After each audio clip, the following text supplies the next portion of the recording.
चलो question number 14।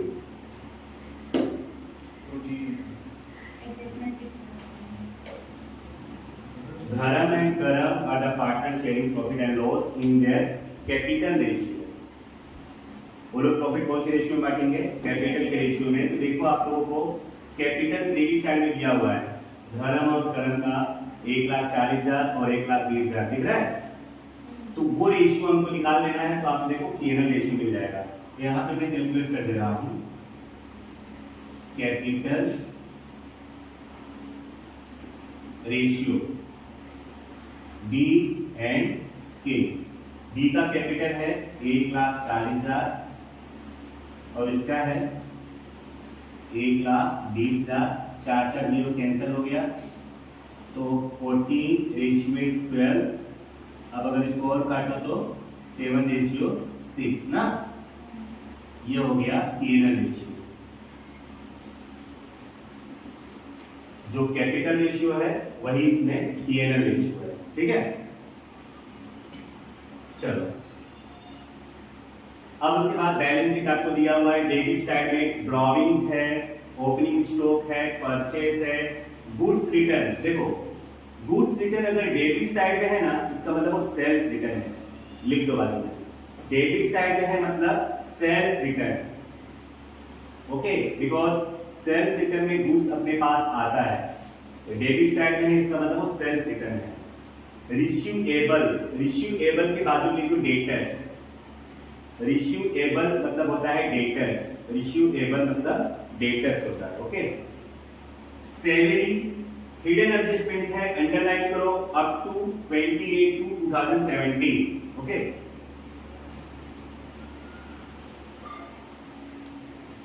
पता चला कि मैंने बटन नहीं दबाया। नेक्स्ट मशीनरी है, डेप्रिसिएशन ऑन मशीन। अब देखो यहां पर आपको depreciation on machine trial balance दिया है बच्चों। यह बहुत ध्यान रखना आप लोग, बाद में नोट भी लिख लेना कि अगर किसी भी एसेट्स पर, सुन लो बाद में लिख लेना, डेप्रिसिएशन आपको ट्रायल बैलेंस में भी दिया हो और एडजस्टमेंट में भी दिया हो, तो जो ट्रायल बैलेंस वाला डेप्रिसिएशन होगा ना उसको हमें एसेट्स पे जोड़ देना होगा और एडजस्टमेंट वाला डेप्रिसिएशन को घटाना होगा। ये रूल है, याद रखना। सपोज करो कि अगर मशीनरी पर डेप्रिसिएशन अगर हमको नीचे भी देखो दिया है सेकंड नंबर 2, एडजस्टमेंट नंबर 2 है ना, तो मशीनरी दिया है, मशीनरी पर डेप्रिसिएशन दिया है, तो ये वाला जो डेप्रिसिएशन ट्रायल बैलेंस वाला है वो मशीनरी में क्या कर देंगे, ऐड कर देंगे। याद रखना अगर डेप्रिसिएशन किसी भी एसेट्स का ट्रायल बैलेंस और एडजस्टमेंट दोनों में दिया हो, तो जो ट्रायल बैलेंस वाला डेप्रिसिएशन है उसको एसेट्स में क्या कर देंगे, जोड़ देंगे और एडजस्टमेंट वाला ही डेप्रिसिएशन माइनस करेंगे। ठीक है, ये बात ध्यान रखना। और सपोज करो कि अगर एडजस्टमेंट में नहीं होता तो डेप्रिसिएशन हमारा लॉस है, इसलिए पीएनएल के डेबिट में आ जाता है। ओके, अगर एडजस्टमेंट में दिया है तो जो ट्रायल बैलेंस वाला है उसको आपको एसेट्स में जोड़ देना है और एडजस्टमेंट वाला जो रहेगा उसको घटाना है। ठीक, ओके। बिल्डिंग एसेट्स है, वेजेस ट्रेडिंग में आएगा, इंश्योरेंस प्रीमियम है, डिस्काउंट अलाउड है, इंटरेस्ट ऑन लोन। जरा टिक करो इंटरेस्ट ऑन लोन, बहुत ध्यान से सुन लो मेरी बात जो बोल रहा हूं। इंटरेस्ट ऑन लोन जो होता है, अगर आपको इंटरेस्ट ऑन लोन दिया है तो कहीं ना कहीं पे आपको लोन भी दिया होगा। देखो आप कहीं पे क्रेडिट साइड में आपको लोन दिया होगा, क्रेडिट साइड में लोन दिया हुआ है लोन ऑफ धर्मा। देखो क्रेडिट साइड में आप लोगों को लोन ऑफ धर्मा दिख रहा होगा, उस पर टिक कर लो और इंटरेस्ट ऑन लोन पे भी टिक कर लो। HD hidden adjustment, H A लिख दो, H A hidden adjustment, H A hidden adjustment. वो जो सैलरी है उस पे भी एच ए लिख लो, हिडन एडजस्टमेंट। सैलरी ऊपर दिया हुआ है, हिडन एडजस्टमेंट। तो याद रखो अगर इंटरेस्ट ऑन लोन अगर आपको क्वेश्चन में दिया हुआ है ना, तो लोन भी कहीं ना कहीं पे दिया ही होगा। अब उस पे क्या एडजस्टमेंट हो मैं बाद में समझाऊंगा। आगे फर्नीचर है, स्टेशनरी एक्सपेंस है, एडवर्टाइजिंग एक्सपेंस है, कैश बैलेंस है और current account of Dharma debit में है, इसलिए इसका बैलेंस डेबिट में आएगा। आगे अब क्रेडिट साइड में देखो कैपिटल है, सेल्स है और गुड्स रिटर्न डेबिट है, उसको लिखो परचेस रिटर्न। वो क्या है, परचेस रिटर्न है। पेबल्स, पेबल्स को बाद में लिख दो क्रेडिटर्स। सैलरी आउटस्टैंडिंग लायबिलिटी है। उसके बाद लोन ऑफ धर्मा, ये लायबिलिटी है। डिस्काउंट रिसीव, ये हमारी इनकम है, बैंक ओवरड्राफ्ट लायबिलिटी है। और करेंट अकाउंट अपने को दिया हुआ है कर्मा का क्रेडिट साइड में। ओके, चलो तो ठीक करते हैं एडजस्टमेंट में। पहला adjustment, closing stock is of rupees 21,000 in which stock of stationery of rupees 2,000 is included. कहीं का आपको स्टेशनरी एक्सपेंस दिख रहा हो तो टिक करो। डेबिट साइड में लास्ट से फोर्थ स्टेशनरी एक्सपेंस, लास्ट से फोर्थ, उस पर टिक कर लो। Adjustment number 1। Next, on machinery depreciation rate is to be increased up to 10%। Machinery पे टिक करो। Number 2, credit sales of 1,000 is recorded in the purchase return book. अब इस entry को आपको कहां लिखना है? एक तो आप है ना सेल्स पे टिक कर लो। नंबर 3, रिसीवेबल डेटर्स है ना डेबिट में, उस पे टिक करो। नंबर 3। फिर परचेस रिटर्न क्रेडिट दिख रहा, परचेस रिटर्न, उस पे टिक करो। नंबर 3। और पेबल्स क्रेडिटर्स दिख रहा है, उस पे टिक कर लो। नंबर 3। मतलब इस एंट्री की 4 जगह इफेक्ट होगी। कैसे होगी हम सवाल में बाद में पढ़ेंगे। 1/4 share of advertisement expense is to be carried forward for the next year। तो एडवर्टाइजमेंट आपको दिख रहा होगा डेबिट में 3rd, उस पे टिक करो। नंबर 4। ओके, तो चलो स्टार्ट करते हैं। सबसे पहले है ड्रॉविंग्स। ड्रॉविंग्स में कोई एडजस्टमेंट नहीं है, इसलिए ड्रॉविंग्स आएगा करंट अकाउंट की डेबिट में एक लाइन छोड़ करके। कोई डेट नहीं है तो 1/4/16 टू ड्रॉविंग्स। एक लाइन इसलिए मैंने छोड़ा क्योंकि पहले हमको करंट अकाउंट का बैलेंस लिखना होता है। ओके, कितने रुपए हैं? 7,500 आप तुम बोल सकते हो, और 5,000। नेक्स्ट, क्लोजिंग स्टॉक खोल के रखना, टोटल करना हो तो मुझे ताकि बता देना टोटल करने टाइम लगे। ड्रॉविंग से 7,500 और 5,000, कोई एडजस्टमेंट नहीं है तो बस छोड़ देंगे। नेक्स्ट, ओपनिंग स्टॉक आता है ट्रेडिंग की डेबिट में, यहां लिखेंगे 2 ओपनिंग स्टॉक कितना है? 15,000। नेक्स्ट, परचेस आएगा ट्रेडिंग की डेबिट में 2 परचेस। कितना दिया हुआ परचेस? 80,000। अब इसको अच्छे से समझना बच्चों। परचेस में आपको 3rd एडजस्टमेंट, परचेस रिटर्न तो आपको दिया हुआ है, यहां पे माइनस कर रहा हूं, माइनस परचेस रिटर्न। जरा समझना परचेस रिटर्न कैसे आएगा। देखो परचेस रिटर्न, देखो क्रेडिट दिया आपको 2,000 क्रेडिट साइड में परचेस रिटर्न दिया हुआ है। अब उसमें क्या बोला है? Credit sales of ₹1,000 is recorded in the purchase return book by mistake. है वो सेल्स, एक्चुअल में क्या किया हमने? 1,000 का गुड्स सोल्ड किया है। ओके, और उसको किस में लिख दिया? परचेस रिटर्न में। उसको क्या मान लिया हमने? Purchase return. इट मींस वो परचेस रिटर्न में जाके ऐड हो गया होगा। हमने गुड्स सोल्ड किया तो वो सेल्स में आना चाहिए ना, और उसके परचेस रिटर्न में जाकर के दिया, मतलब परचेस रिटर्न बढ़ गया होगा। तो परचेस रिटर्न हमको क्या करना पड़ेगा? माइनस करना पड़ेगा। परचेस रिटर्न है कितना? 2,000 है ना, तो 2,000 में से 1,000 हमको माइनस करना पड़ेगा, बिकॉज़ ये क्या है? सेल्स है। तो परचेस रिटर्न एक्चुअल में कितना होगा? 1,000, तो माइनस में चला जाएगा 79,000। वंस अगेन देखो, परचेस रिटर्न 2,000 दिया हुआ है, और यहां पे क्या बोला है? Credit sales of ₹1,000 is recorded in the purchase return book by mistake.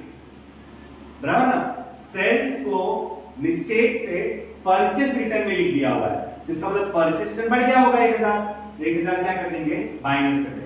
Okay, इस चीज को अच्छे से ध्यान रखना कि मैं परचेस रिटर्न में से 1,000 माइनस क्यों किया, बिकॉज वो सेल्स का है जो गलती से परचेस रिटर्न में रिकॉर्ड हो गया है, तो इसलिए परचेस रिटर्न में से 1000 माइनस कर दिया, तो परचेस रिटर्न एक्चुअली हुआ कितना, फिर 1000 बचा, 2000 में से 1000 चला गया, तो आउटर में कितना आएगा 79000। ओके, तो परचेस की स्टोरी पूरी। नेक्स्ट, गुड्स रिटर्न है ना, मतलब वो दैट इज सेल्स रिटर्न, तो सेल्स रिटर्न यहां पे आएगा ना, पहले आपको लिखना पड़ेगा सेल्स। चलो मैं लिख दे रहा हूं, बार सेल्स कितना दिया, क्रेडिट में देखो सेल्स आपको दिया होगा 1,20,000 माइनस, अच्छा पहले आप लिखेंगे प्लस क्रेडिट सेल्स 1000 है ना, तो हमको लिखने पड़ेगा यहाँ पे, तो टोटल कितना हो गया 1,21,000। अब उसमें से सेल्स रिटर्न माइनस कर दो, सेल्स रिटर्न कितना है माइनस सेल्स रिटर्न 3000, डेबिट दिया ना, माइनस कर दो, आउटर में 1,18,000, ठीक है, 1,21,000 में से 3,000 माइनस कर दो। ओके, और क्रेडिट सेल से कहां से आया, एडजस्टमेंट में 1000 था, हमने सोल्ड किया था, बट इसको हमने परचेज पे लिख दिया था, सेल्स को लिखना ही पड़ेगा। नेक्स्ट, उसके बाद रिसीवेबल्स, रिसीवेबल्स मतलब डेटर्स, रिसीवेबल्स मतलब डेटर्स, डेटर्स आता है एसेट्स में, यहां लिख दे रहा हूं मैं डेटर्स, ब्रैकेट में रिसीवेबल्स कितना दिया है, रिसीवेबल्स इज गिवन 27,400, उस पे एडजस्टमेंट नंबर 3, क्रेडिट सेल्स, याद रखो अगर सेल्स इंक्रीज हुआ तो डेटर्स भी इंक्रीज होगा, क्रेडिट सेल्स है तो सेल्स इंक्रीज हुआ तो डेटर्स भी इंक्रीज होगा, मैं आपको स्टार्टिंग में बताया हूं, सेल्स अगर इंक्रीज या डिक्रीज होगा तो डेटर्स भी इंक्रीज और डिक्रीज होंगे, बिकॉज़ गुड्स हम लोग किसको सोल्व करते हैं, डेटर्स। यहां आप लिखेंगे क्रेडिट सेल एडीजे कितना 1000, और कोई एडजस्टमेंट नहीं है ना इसमें 28,400। अब सुन लो बच्चों, 3 इफेक्ट हो गई है, थर्ड वाला एडजस्टमेंट का, एक यहां पे हो गया, एक यहां पे हो गया और एक वहां पे हो गया, ठीक है। अब एक चीज क्रेडिटर्स पे भी ठीक करवाया ना हमने, तो जब क्रेडिटर्स आएगा तो वहां पे भी एक इंक्री हम लोग करेंगे। ओके चलो नेक्स्ट, सैलरी, हाँ सैलरी ये हमारा क्या है, एक्सपेंस है, पीएनएल में डेबिट आएगा। अब इसको भी अच्छे से समझना, टू सैलरी कितना दिया हुआ है, सैलरी 13,200, 13,200। ओके, अब ये जो सैलरी है ना वो सिर्फ 11 मंथ की सैलरी है, जरा देखो कैसे, अप टू 28 2017 और हमारा ईयर कब पूरा होता है 31 मार्च 2017 को, 2017 को पूरा होता है हमारा, 31/3/17 को पूरा होता है, और हमने सैलरी कब तक पेड की हुई है, अप टू 28 टू 2017, हमने 2017 तक ही केवल पेड किया हुआ है, मतलब फरवरी महीने तक, मतलब एक महीने का अनपेड है, आउटस्टैंडिंग है, तो कैसे पता चलेगा एक महीने का, 11 से डिवाइड कर दो, 13,200 divide by 11 plus outstanding salary 1200, कैसे आया पता चला, 13,200 को 11 से डिवाइड कर देंगे, 11 मंथ का हमने पेड किया है, तो 11 महीने का 13,200 तो डिवाइड करो तो एक महीने का आ जाएगा 1200, चलो जोड़ दो 14,400। तो ये हमारा क्या है, लायबिलिटी है, तो लायबिलिटी है तो यहाँ पे आएगा, 4 लाइन छोड़ करके आप लिखेंगे आउटस्टैंडिंग सैलरी कितना क्या 1200। नेक्स्ट, उसके बाद मशीनरी, मैंने आप लोगों को अभी बताया थोड़ी देर पहले, बराबर, मशीनरी एसेट्स है और डेप्रिसिएशन और मशीन भी आपको दिया हुआ है, तो याद रखना ट्रायल बैलेंस वाला डेप्रिसिएशन आपको मशीन में ऐड कर देना है। सपोज कि अगर एडजस्टमेंट में नहीं होता ना तब तो एक ही एंट्री होती पीएनएल के डेबिट में, बट एडजस्टमेंट भी है इसलिए ट्रायल बैलेंस वाला जोड़ेंगे और एडजस्टमेंट वाला माइनस करेंगे, आगे भी पॉइंट आएगा। तो इसलिए मैं यहां लिख रहा हूं, क्या लिखूं मैं यहाँ पे, मशीनरी, मशीनरी बच्चों आपको दिया हुआ है 71,760। ओके, इसमें प्लस करेंगे DET on machine trial balance TB 6240 add कर देंगे, कितना आएगा 78,000 exact, minus DET on machine ADJ, adjustment में कितना बोला है 10%, मतलब आएगा 7800, ये प्लस और ये माइनस, आउटर कॉलम 70,200। ओके, जरा मैं इनसे खोल के रखा, देखते रहेंगे। ओके, तो ये हमारा क्या है, वो जो एडजस्टमेंट वाला है ना, वही हमको यहाँ पीएनएल लिखना है, याद रखना। एडजस्टमेंट वाली जो डिप्रिसिएशन जो माइनस होगी वही हमको पीएनएल में लिखना है। क्या लिखेंगे, to DET on machine 7,800। Next, building is our assets, कोई एडजस्टमेंट नहीं है ना, तो लिख देंगे बिल्डिंग 80,000। वेजेस ट्रेडिंग की डेबिट में एडजस्टमेंट है उस पे नहीं है, तो wages 1600। Insurance premium PNL debit, insurance premium that is 1800। discount allowed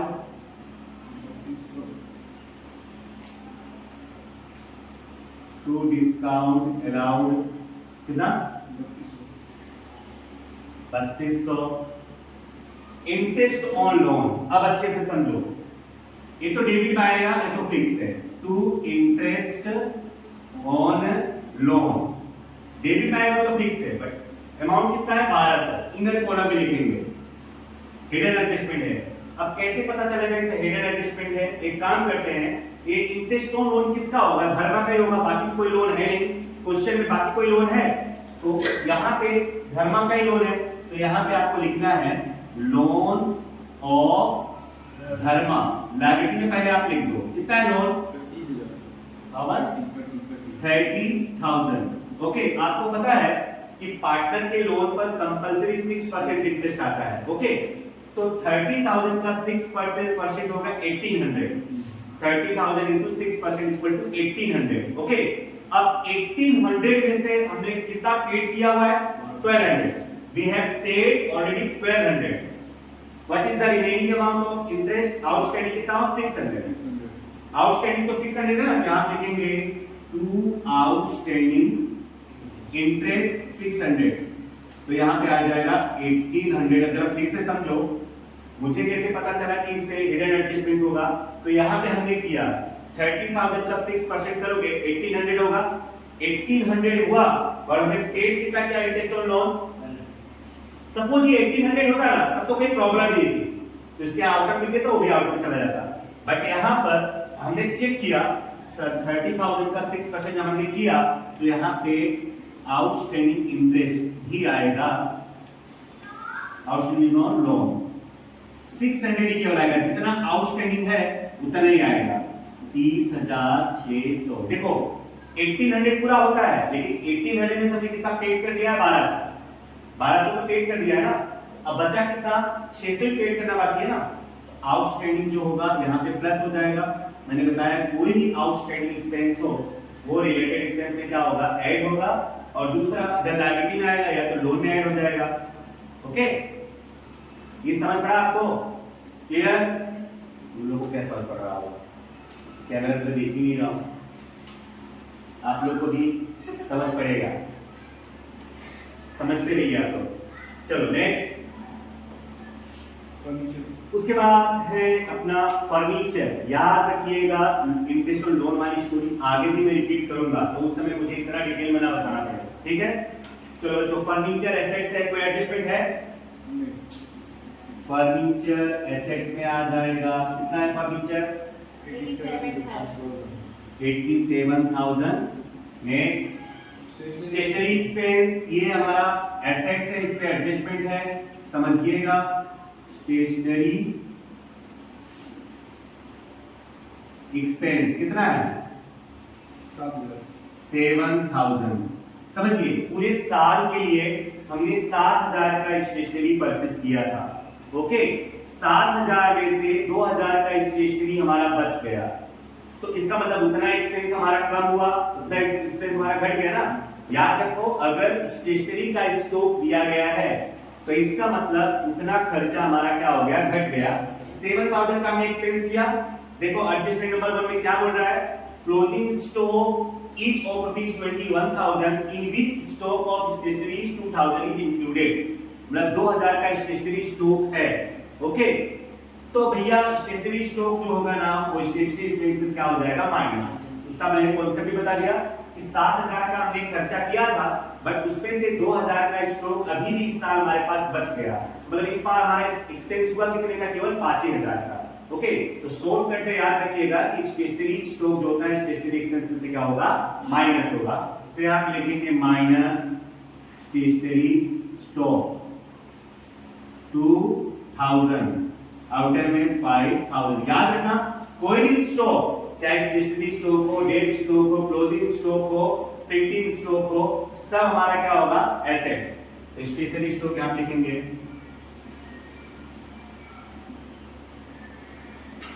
stationery stock कितना है? 2,000।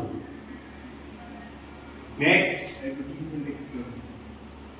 एडवर्टाइजमेंट एक्सपेंस, ये हमारा एक्सपेंस है। टू एडवर्टाइजमेंट एक्सपेंस कितना है? दैट इज 36,000 माइनस, देखो 1 adjustment number 4, 1/4 share of advertisement expense to be carry for the next year. मतलब 1/4, इसका 1/4 कितना होगा? करो 36,000 into 1/4 9,000, और नेक्स्ट ईयर के लिए फॉरवर्ड करना है हमको। नेक्स्ट ईयर के लिए, लेकिन that is prepaid, next year का है वो। 1/4 किस ईयर का है? नेक्स्ट ईयर का। तो मतलब प्रीपेड है, इस प्रकार से यहां पे तुम्हें क्या करना है? माइनस प्रीपेड कितना? 9,000। 9,000 कैसे आया? 36,000 का 1/4 किया हमने, करोगे 1/4 तो 9,000 ही आएगा। कितना आएगा? 27,000। तो प्रीपेड कोई भी एक्सपेंस हमारी एसेट्स होती है। एडवर्टाइजमेंट प्रीपेड है तो एसेट्स में आ जाएगा। यहां लिखेंगे prepaid advertisement 9,000। Next cash balance is our assets.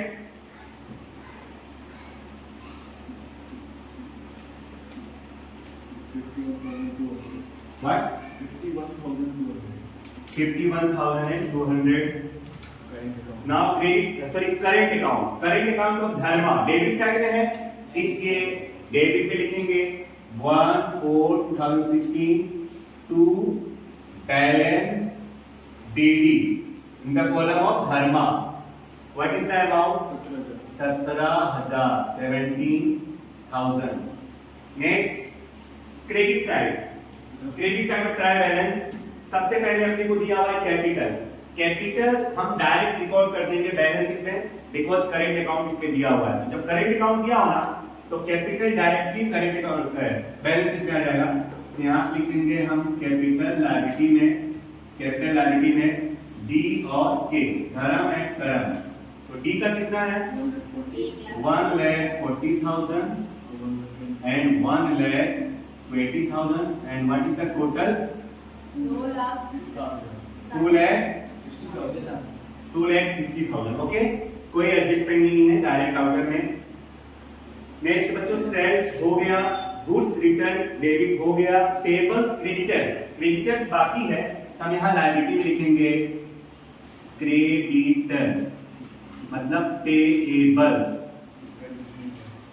Creditors कितने दिए हुए हैं? 79,000। ओके, अब समझिए यहां पर क्या था, ये परचेस रिटर्न जो था, परचेस रिटर्न इसमें क्या हो जाएगा? ऐड। वैसे तो परचेस रिटर्न जो होता है ना, वो क्रेडिटर्स में से क्या होता है? माइनस। सपोज बराबर मैंने साहिल से 80,000 रुपए का माल खरीदा, साहिल से 80,000 रुपए का माल खरीदा और मैंने उसको 1,000 रुपए का माल वापस कर दिया, मतलब परचेस रिटर्न। तो साहिल में से 1,000 माइनस हो जाएगा, यही ना होगा? परचेस रिटर्न में क्या होता है, जब अगर परचेस रिटर्न करते हैं तो क्रेडिटर्स क्या हो जाएगा? माइनस हो जाएगा, क्रेडिटर्स डिक्रीज हो जाएगा।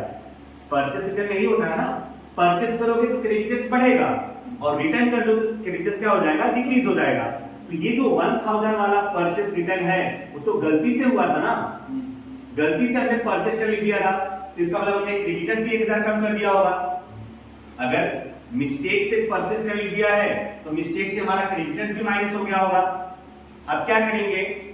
परचेस रिटर्न घट गया तो क्रेडिटर्स क्या हो जाएगा? बढ़ जाएगा।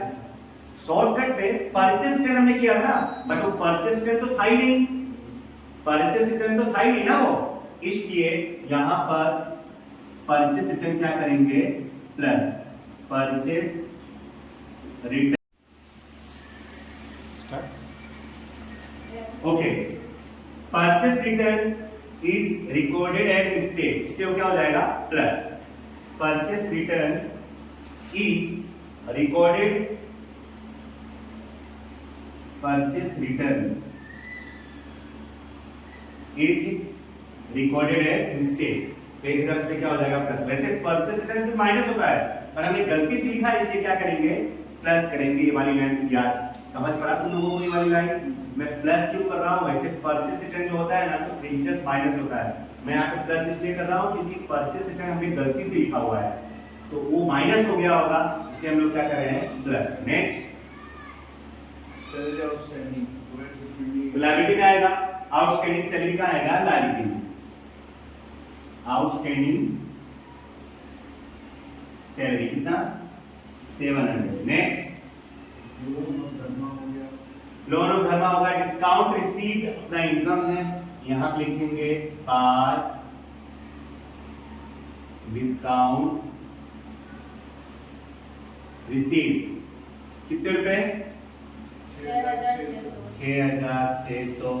नेक्स्ट बैंक ओवरड्राफ्ट, ये लायबिलिटी है तो लायबिलिटी में देंगे बैंक ओवरड्राफ्ट कितना है? 2,800। Next current account of Karma, credit side में आएगा 1/4/2016 बार बैलेंस डीडी Karma, how much? 14,000। Next adjustment, second, third and fourth adjustment is completed, first adjustment is remaining, closing stock is of ₹21,000 in which stock of stationery of ₹2,000 is included, मतलब 2,000 तो उसमें से निकल जाएगा। जो क्लोजिंग स्टॉक है 21,000 है टोटल में 2,000 रुपये किसका है? स्टेशनरी वाले का। तो 2,000 अगर माइनस कर दो तो कितना बचेगा? 19,000।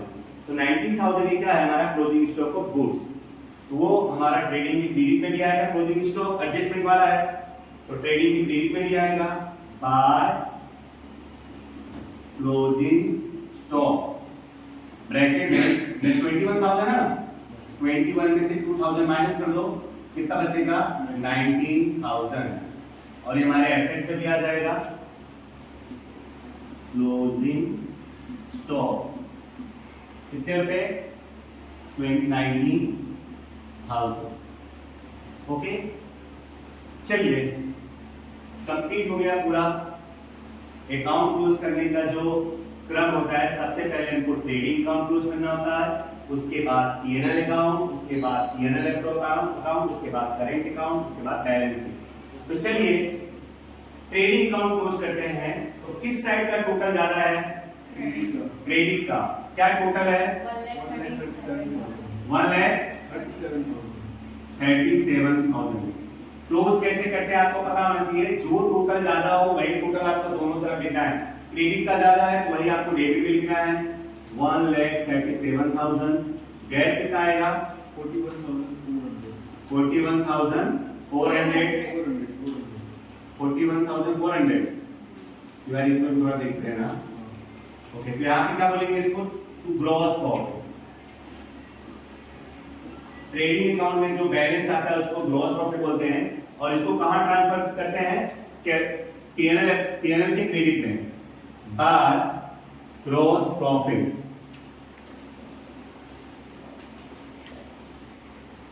$41,400।